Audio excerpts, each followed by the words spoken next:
Okay, let's just dive right in. When it comes to our health, understanding what the experts are actually saying is, well, it's everything. But in radiology, the words they use to describe what's going on inside our own bodies can feel like a totally different language. So today, we're going to try and decode the secret language of lung scans. Have you ever gotten a look at a medical report and just felt completely lost, like you needed a special decoder ring just to read it? Trust me, you are not alone. And look, there's a good reason for all that complexity, but that doesn't make it any less confusing for the rest of us. Ground glass opacity, architectural distortion, atelectasis. These are real terms that radiologists use every single day. They sound pretty intimidating, don't they? And while they describe very specific things, without a guide, it can feel like you're staring at a wall of jargon you just can't climb over. So here's how we're going to break this all down. First, we'll look at why it's so important for doctors to have a shared dictionary in the first place. Then, we'll get into how they describe where things are and what they look like. We'll take a special closer look at one of the most common things they find, nodules. And finally, we'll talk about what this superstructured language means for the future of medicine. So to solve this problem, a group of international experts, the Fleischner Society, created a glossary. You can basically think of it as the official dictionary for looking at chests and lungs. It's all designed to make sure that when one doctor says atelectasis in Boston, a doctor in Berlin knows exactly what they're talking about. And its whole mission is right there in that quote, to facilitate communications.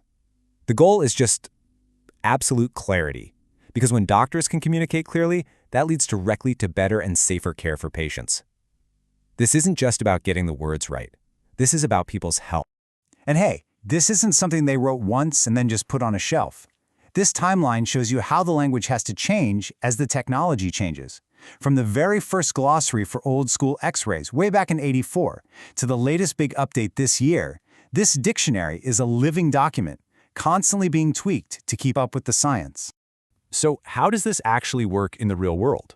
Well, before a radiologist can even begin to describe what they see, they have to be able to say exactly where they see it. In the lungs, location is absolutely everything, and there's a whole system just for that. And the big idea here is something called anatomic distribution. It's the framework they use to pinpoint an issue. Is it near the airways, kind of in the middle of a lung lobule, or is it just everywhere? Answering that question is the very first piece of the puzzle. And the language here gets super specific. For example, bronchocentric just means the finding is centered on the airways. Perilymphatic means it's hanging out along the lung's lymphatic system. Each of these precise terms points doctors down a completely different path to figuring out what's really going on. Okay, take a look at this. This is a perfect example of what centrilobular actually looks like on a scan. See all those tiny little white dots? They're not just scattered around randomly, are they? Nope, they are clustered right in the center of the lung's tiniest little units. Seeing this exact pattern immediately helps the doctor narrow down the possibilities. All right, so we've got the where down. Now what about the what? What does the finding actually look like? This is where radiologists really shine, turning these different shades of gray on a screen into very precise words. Let's start with a really common one you hear a lot, ground glass opacity. The best way to picture this is to think about looking through a foggy window on a cold day. The lung in that spot is hazier than normal, but you can still kind of make out the shapes behind it. And boom, here it is on a real scan. See where those arrows are pointing? The area is hazy, but it's not totally solid white. You can still see the faint lines of the blood vessels running through it. This is a really important clue, because it could be anything from an infection to inflammation, so spotting it is critical. Okay, next up is a term with a pretty cool visual, air bronchogram. This is what happens when the little air sacs in the lung fill up with fluid, like with pneumonia, but the airways themselves stay full of air. And the analogy for it is just perfect. It looks like the dark branches of a bare tree against a white, snowy background. Now look at this scan. It's exactly that. The lung tissue around it has turned white, but you can clearly see these black, branching lines cutting through it. Those are the air bronchograms. They tell a doctor that the pipes are open, but the lung tissue around them is filled up with something else. Let's switch gears a little. This next one isn't just about how something looks, but about how the lung is actually working, or in this case, not working. It's called air trapping, and it's pretty much what it sounds like. Air can get in, but it can't all get out. It gets trapped. This side-by-side comparison makes it so clear. On the left, that's the breathe-in scan. Everything looks pretty even, right?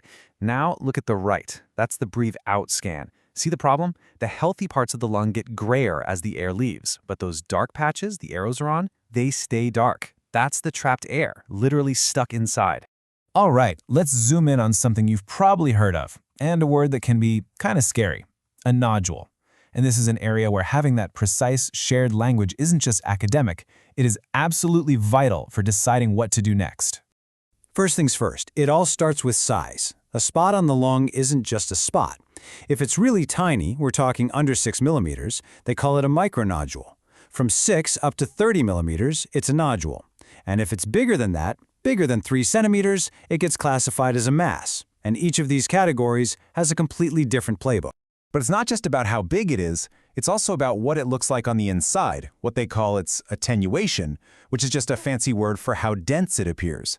Is it solid, looking like a little ball of tissue? Is it a hazy ground glass nodule? Or is it part solid, kind of a mix of both? These different appearances give doctors huge clues about what the nodule might be and what it might do over time. Okay, so let's pull all this together for the big picture here. Why does having a universal dictionary like this matter so much, especially right now? Well, the impact goes way, way beyond just two doctors talking about a single scan. So think about it. First, it means that doctors all over the world are on the same page, which is huge for patient care. Second, it lets researchers conduct massive studies because they can actually compare apples to apples across thousands of scans. And maybe most importantly for what's coming next, this standardized language is literally the textbook we're using to teach artificial intelligence how to read scans and spot diseases. And all of this leaves us with one big, fascinating question to chew on. For centuries, the most important language in medicine was the one spoken between humans. But as we move forward, you have to wonder, is the most important language of the future going to be the one we use to teach the machines?